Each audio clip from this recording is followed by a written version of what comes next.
sudah menyanyikan bersama-sama yang pertama lagu Indonesia Raya, yang kedua Mars, Forum Bhinneka Tunggal Ika.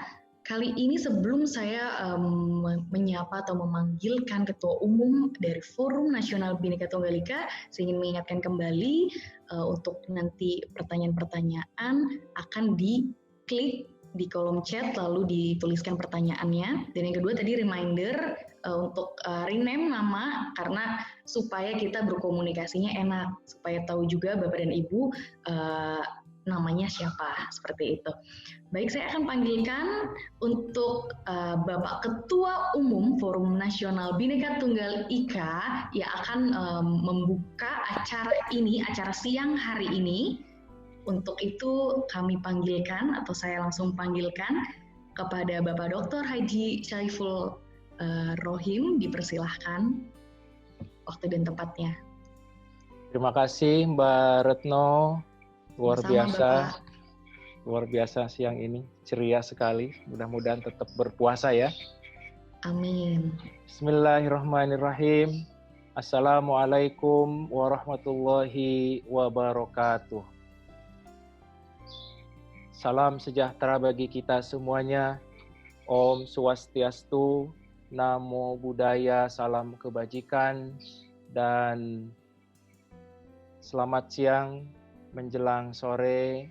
Mudah-mudahan Allah Subhanahu wa Ta'ala, Tuhan semesta, memberikan karunia, memberikan kesehatan, memberikan kenikmatan atas segala apa yang terjadi pada diri kita hari ini. Dan terima kasih sebelumnya ingin saya sampaikan kepada Bapak Profesor Dr. Yudi Latif yang juga berkenan hadir di dalam sarasehan Hari Kebangkitan Nasional yang dilaksanakan oleh Forum Nasional Bhinneka Tunggal Ika ini. Kami mengapresiasi dan terima kasih sudah berkenan nanti juga akan memberikan tausiah sekaligus juga pencerahan kepada kita semuanya. Yang juga sama-sama dengan penuh bangga kepada seluruh teman-teman Ketua DPD Forum Nasional Bhinneka Tunggal Ika yang juga sudah menyempatkan hadir dan tentu atas itikad dengan niat yang baik, dengan penuh tanggung jawab untuk memberikan kontribusi kepada bangsa dan negara melalui wadah yang kita dirikan bersama, melalui wadah yang kita kelola di dalam Forum Kebersamaan Forum Nasional Bhinneka Tunggal Ika ini. Baik, Bapak Ibu yang dirahmati oleh Allah Subhanahu wa Ta'ala, kami Forum Nasional Bhinneka Tunggal Ika mempersembahkan sarasehan online Hari Kebangkitan Nasional, dan hari ini kita menghadirkan tokoh penting, tokoh yang menurut saya tidak hanya menjiwai pemikiran-pemikiran Bung Karno, tapi juga pemikiran-pemikiran yang ada di dalam Pancasila itu sendiri. Jadi kalau dihimpun seluruh kalau boleh saya memuji agak lebay sedikit begitu, jadi seluruh pikiran-pikiran tokoh-tokoh bangsa yang dihimpun dalam Pancasila ini ada di dalam diri Pak Profesor Dr. Yudi Latif. Saya belum melihat itu. Nah, kita sapa beliau. Assalamualaikum. Waalaikumsalam. Salam semua. Salam Pak Prof.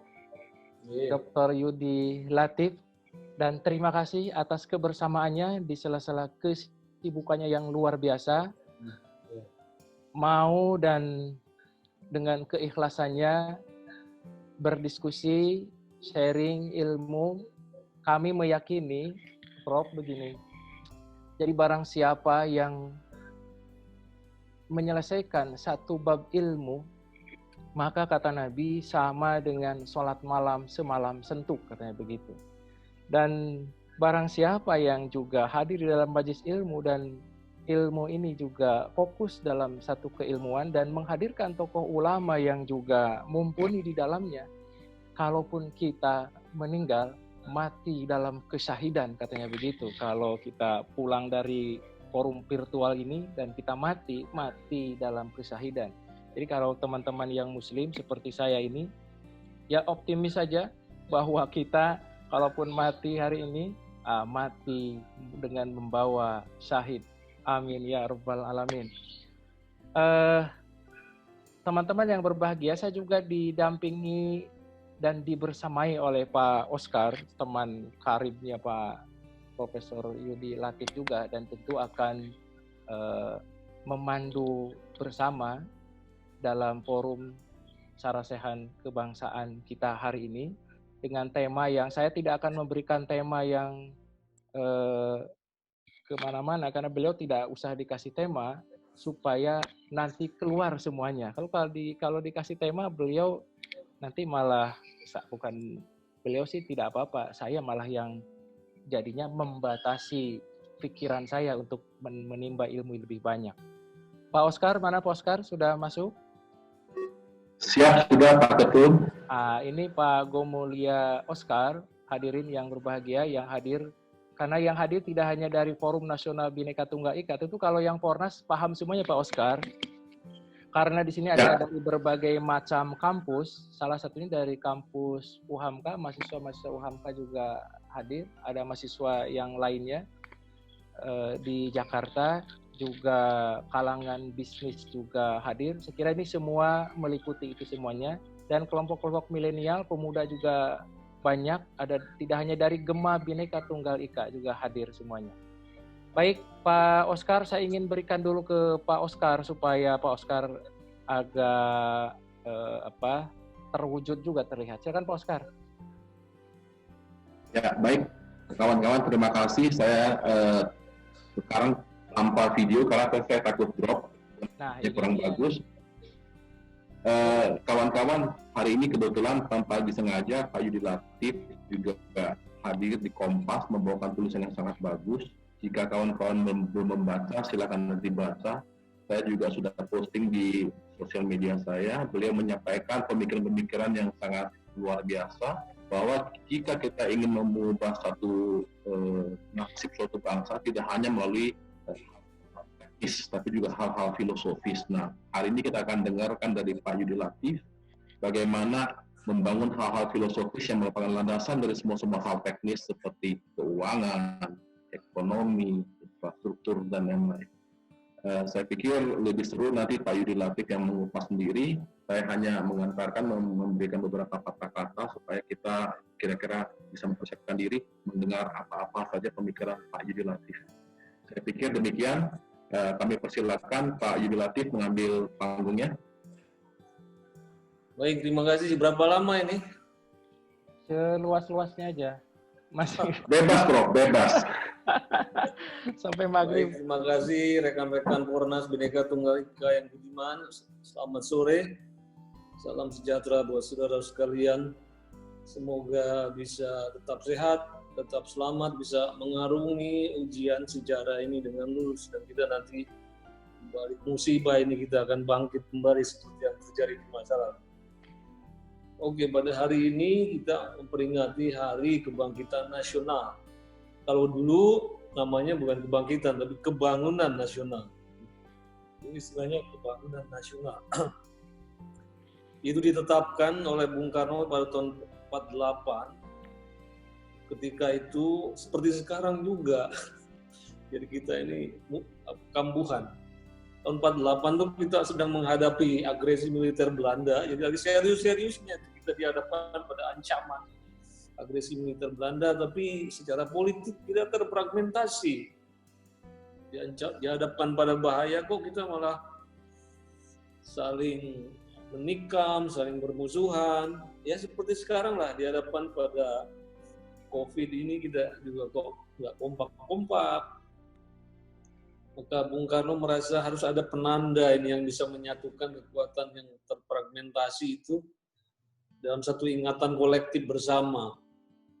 Maka kemudian kira-kira apa ya reminder-nya supaya orang tuh bisa kembali ke jalan semangat kebangsaan yang sama, tidak berpecah belah. Ya, mulai dipikir kira-kira penandanya apa. Akhirnya dengan berbagai pertimbangan, dipilihlah hari kelahiran Budi Utomo. Jadi itu persis peringatan hari Budi Utomo ke-40 tuh, tahun 48 itu ditetapkan hari kelahiran Budi Utomo sebagai hari kebangkitan nasional.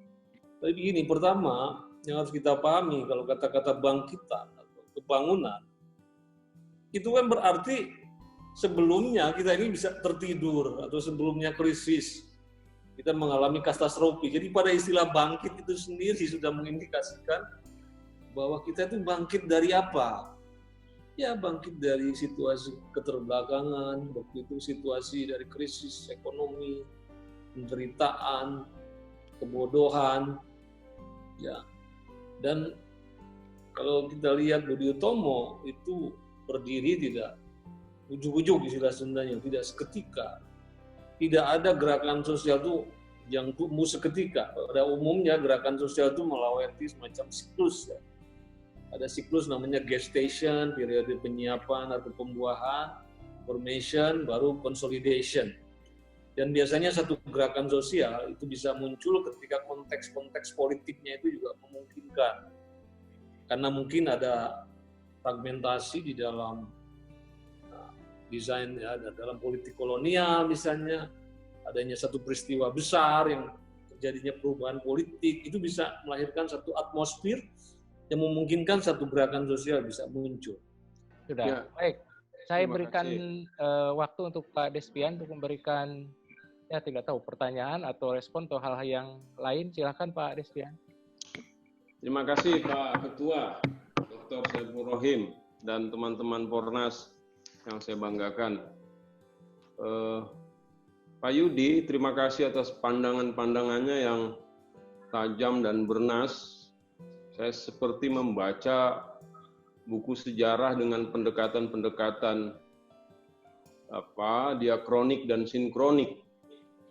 Jadi kita dibawa mengembara ke Eropa, tetapi juga melampaui masa-masa pra-pergerakan nasional sampai kita memasuki era-era kesadaran berbangsa begitu. Saya kira nasionalisme kita memang dibangun atas skenario yang sangat natural. Kita lelah dulu menghadapi berbagai pertempuran fisik secara kedaerahan, lalu kemudian ada orang Indonesia yang memiliki jiwa kental priai Jawa seperti Sutomo dan teman-temannya itu dalam Budi Utomo yang dikatakan Prof. Yudi tadi sebagai trigger atau pemantik yang memunculkan era kesadaran berbangsa kita pada awal abad ke-20. Tetapi yang menjadi persoalan kita sebagai bangsa itu nampaknya memang kesadaran berbangsa itu mengalami konjungtur naik dan turun.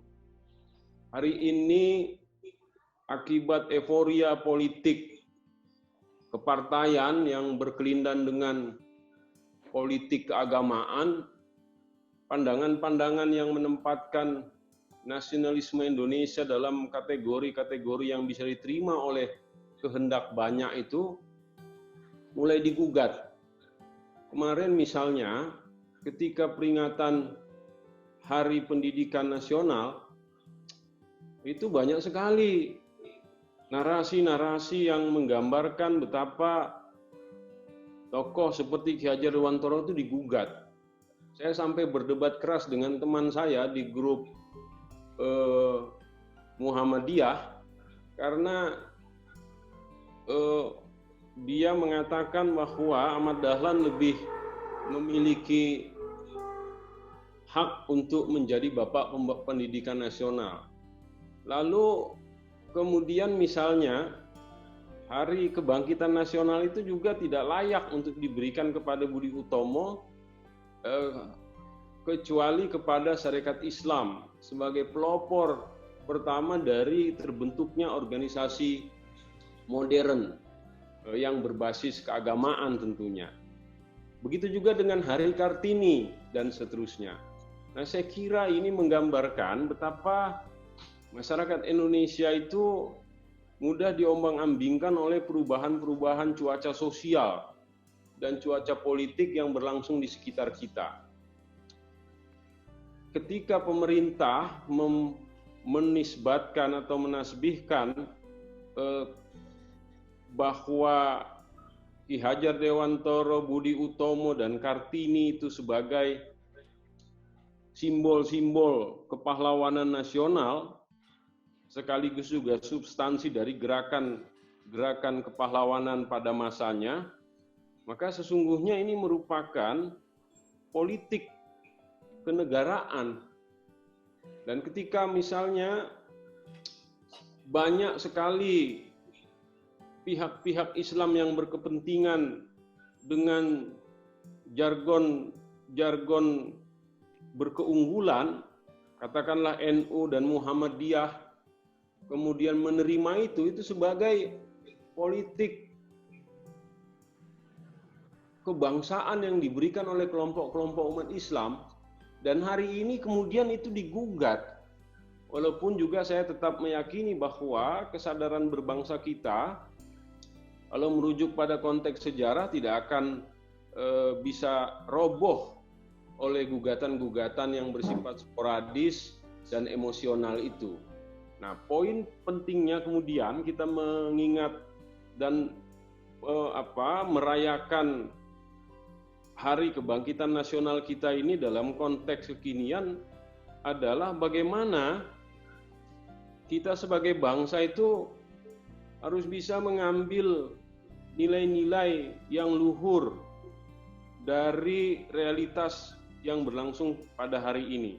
Saya sepakat dengan Pak Yudi bahwa inilah momen terbaik yang dimiliki oleh generasi Indonesia hari ini untuk menunjukkan kebesaran hatinya dan mengatakan kepada para pendahulunya yang telah berjuang lebih 1 abad yang lampau tentang kebangkitan nasional itu, bahwa generasi hari ini punya energi, punya mentality, punya kesadaran dan punya kemauan untuk membangkitkan kesadaran berbangsa kita.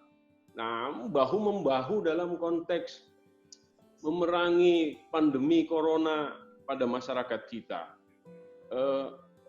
Bahwa saya setuju ada modal sosial yang semakin menipis akibat kesembronoan dan ugal-ugalan elit kita menggunakannya di masa lalu, tetapi modal sosial hari ini masih nampak.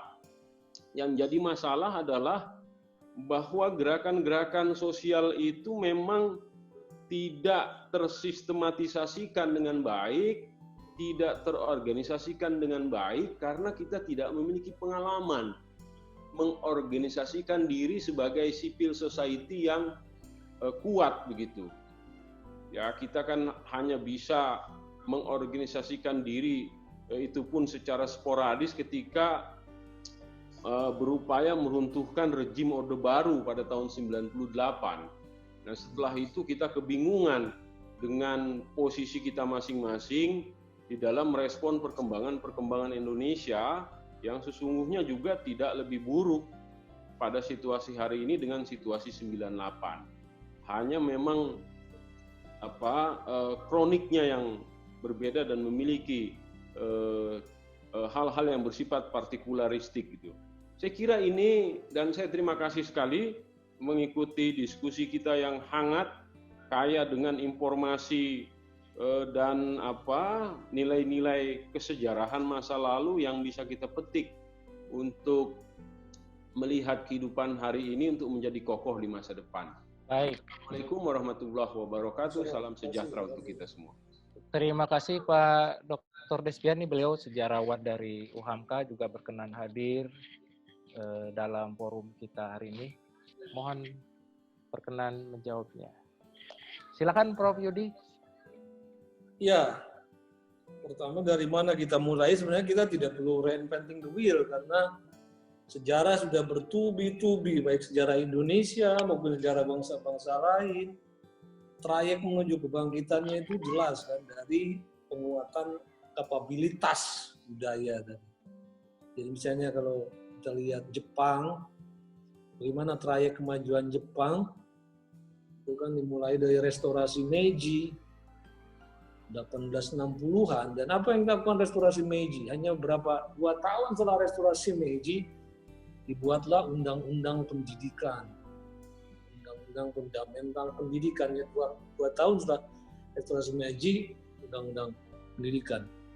Hanya kira-kira 20 tahun setelah itu, Jepang masih jauh lebih miskin ketimbang Inggris, ketimbang Amerika.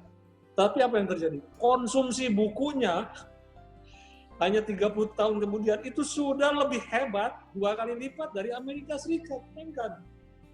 Jadi literasi Jepang itu, padahal sebenarnya yang ingin saya katakan, makanya saya membaca sejarah itu gampang.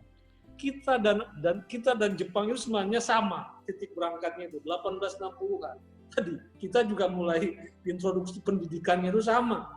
Rezim liberal itu mulai memperkenalkan pendidikannya itu 1860-an, hampir sama lah gitu. Bedanya kita diperkenalkannya oleh kolonial gitu kan. Tapi kalau Jepang oleh dirinya sendiri, tapi guru-gurunya banyak dari Amerika. Periodenya sama. Dan pada level tertentu, sebenarnya pada generasi emas Indonesia ini yang didrill oleh Belanda itu makanya tidak, di dalam kegelapan itu selalu ada cahaya. Jadi saya sering mengatakan Belanda itu buruknya cuma diskriminatif, segregatif, dan represif. Itu aja buruknya itu. Kalau tidak ada itu, 3 itu, sebenarnya Belanda itu banyak melahirkan warisan yang luar biasa. Sampai sekarang juga diakui sistem pendidikan Belanda itu sistem pendidikan terbaik di Eropa. Sehingga generasi emas itu melahirkan orang kayak Hatta, kayak Soekarno, kayak Tan Malaka, kayak Syahrir, yang ukuran penjelajahan intelektualnya itu setingkat dengan para pemikir Eropa itu sendiri. Misalnya Hatta itu orang pertama yang dikeluarkan dari Komunis Internasional. Bersama siapa? Bersama Nehru gitu kan. Bersama tokoh-tokoh Eropa. Jadi mereka mendefinisikan dirinya, makanya kalau kita lihat kunjungan Soekarno ke Amerika tahun 60 apa ya? Tahun 58 yang pertama kali. Itu kan sepanjang jalan di New York, di California, semua penduduk di Amerika tuh mengibarkan bendera, dan dia satu kursi dengan mobil dengan John F. Kennedy itu standingnya itu, posisi mentalnya itu sama besarnya gitu loh. Jadi cara dia membawakan diri sebagai presiden Indonesia itu mentalitasnya itu sama dengan John F. Kennedy. Kan kelihatan dari gesturnya gitu, karena dia dihasilkan dari satu proses pendidikan itu. Tapi oke lah, karena kita ini memang dididiknya kolonial, bedanya begitu kolonialnya berganti dengan kolonialisme Jepang, maka seluruh warisan pendidikan Belanda itu dihabisin. Jadi ketika Jepang masuk, seluruh sekolah-sekolah modern yang didikan Belanda itu sementara ditutup. Memang beberapa saat kemudian dibuka kembali, tapi ketika dibuka, bahasa Belanda, buku-buku Belanda sama sekali tidak boleh dibuka. Padahal waktu itu untuk menyiapkan teks dalam bahasa Jepang, itu juga perlu waktu. Pertama, orang Indonesia tidak menguasai bahasa Jepang, apalagi huruf kanji. Ketika kemudian juga harus belajar, kan Jepang tidak lama juga itu menjajahnya, itu cuma 3 tahun. Nah, kemudian memang Jepang kelebihannya mengintroduksikan penggunaan bahasa Indonesia. Nah, penggunaan bahasa Indonesia mulai Jepang memang membangkitkan kesadaran nasionalisme.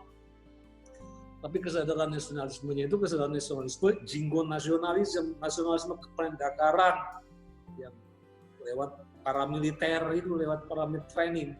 Tapi praktis akses orang Indonesia pada sumber-sumber pengetahuan modern waktu itu, sejak zaman Jepang tuh meluncur, geraknya tuh gerak meluncur. Ketika kita merdeka, bahasa Belanda juga dilarang, mulai digunakan bahasa Indonesia, sedikit bahasa Inggris. Tapi waktu itu ketika bahasa Inggris dibolehkan, juga tidak banyak orang-orang Indonesia, dosen-dosen Indonesia yang menguasai bahasa Inggris. untuk menutupi kekurangan itu, mulailah perguruan tinggi memperkenalkan diktat. Itulah awal rejim diktat di Indonesia. Di mana yang tadinya Indonesia ini garba ilmu pengetahuan yang luar biasa pada generasi Soekarno-Hatta, bisa membaca seluruh perpustakaan Eropa. Ketika merdeka, kita harus membaca diktat. Dan itu terus berak meluncur itu. Orde Baru berhasil prestasinya mengembangkan pendidikan secara kuantitatif dengan sekolah-sekolah impres. Ada yang bisa kita apresiasi dari Orde Baru ini di dalam hal kuantitas. Bahkan di dalam kemampuan memberantas buta huruf dan universal education, kita pernah memenangkan Avicenna Award dari UNESCO, termasuk ranking pertama negara yang bisa memberantas buta huruf. Tapi sayang, buta hurufnya hanya benar-benar bisa baca, artinya tidak menjadi fungsional, menjadi budaya baca. Meluncur sampai hari ini. Oke. Terima kasih, Prof. Rudi, luar biasa dan memberikan sangat banyak ilmu, semangat. Baik, Prof. Yudi, saya ingin berikan 2 atau 3 menit untuk berikan closing statement-nya. Dan Pak Retno, siap itunya? Yang di belakang layarnya sudah untuk diperlihatkan. Baik, Prof. Yudi, kami silakan. Ya, Indonesia itu masyarakat bangsa yang majemuk. Dan setiap satuan-satuan kemajemukan itu ibaratnya seperti satuan-satuan sapu lidi. Tiap satu lidi itu punya kekuatan, punya fungsi. Tapi betapapun hebatnya satuan-satuan lidi, kalau tidak bisa dipersatukan, tidak bisa menjadi alat untuk membersihkan, tidak bisa menjadi alat untuk kesehatan hidup bersama. Maka kita harus memiliki cara bagaimana potensi-potensi Indonesia yang berserak dengan segala keagamaan itu harus bisa dipersatukan supaya bisa menjadi instrumen untuk keselamatan dan kesehatan hidup bersama. Nah, supaya sapu lidi itu bisa dipersatukan perlu ada ikatan. Nah, ikatan yang bisa menyatukan keragaman menjadi satu ikatan sosial itu namanya moral, ikatan moral. Jadi moral adalah satu ikatan yang bisa menyatukan keragaman dan satu ikatan sosial. Di dalam kehidupan publik, moralnya itu adalah moral publik. Jadi, dalam konteks Indonesia, moral publik itu namanya Pancasila. Jadi kalau kita ingin menyatukan potensi-potensi keindonesiaan menjadi satu ikatan sapu lidi yang kuat, maka Pancasilanya itu harus diperkuat. Nilai-nilai Pancasila harus kita perkuat lewat pembudayaan yang baik dalam institusi pendidikan formal, informal, dan non-formal. Dengan cara itulah saya kira Ornas Bhinneka Tunggal Ika berbagai aktivitas dan diseminasi kegiatan-kegiatannya secara tidak langsung memperkuat Pancasila, memperkuat ikatan sosial, berarti memperkuat kesatuan Indonesia demi kebahagiaan hidup bersama. Terima kasih. Baik, terima kasih luar biasa dan amat sangat berharga bagi kami Forum Nasional Bhinneka Tunggal Ika, dan tentu apresiasi yang setinggi-tingginya atas berkenannya Prof. Yudi membersamai kita di dalam peringatan Hari Kebangkitan Nasional, walaupun di era keprihatinan melawan pandemi ini. Kami sampaikan ucapan terima kasih, jazakallahu khairal jaza, dan mohon juga berkenan di lain kesempatan jangan kapok-kapok, Prof, untuk tetap membimbing kami di Forum Nasional Bhinneka Tunggal Ika.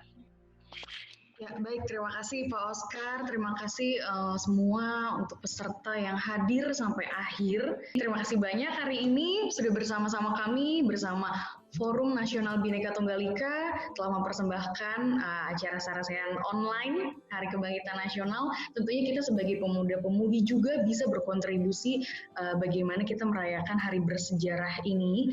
Tentunya kita tetap ikut serta dalam membangun kemajuan bangsa Indonesia ini juga dengan segala aspek yang sudah tadi disebutkan oleh Profesor Yudi Latif, di mana kita sebagai pemuda-pemudi bisa belajar lebih baik ataupun yang para pekerja juga bisa menggali pengetahuannya untuk lebih baik lagi ke depan.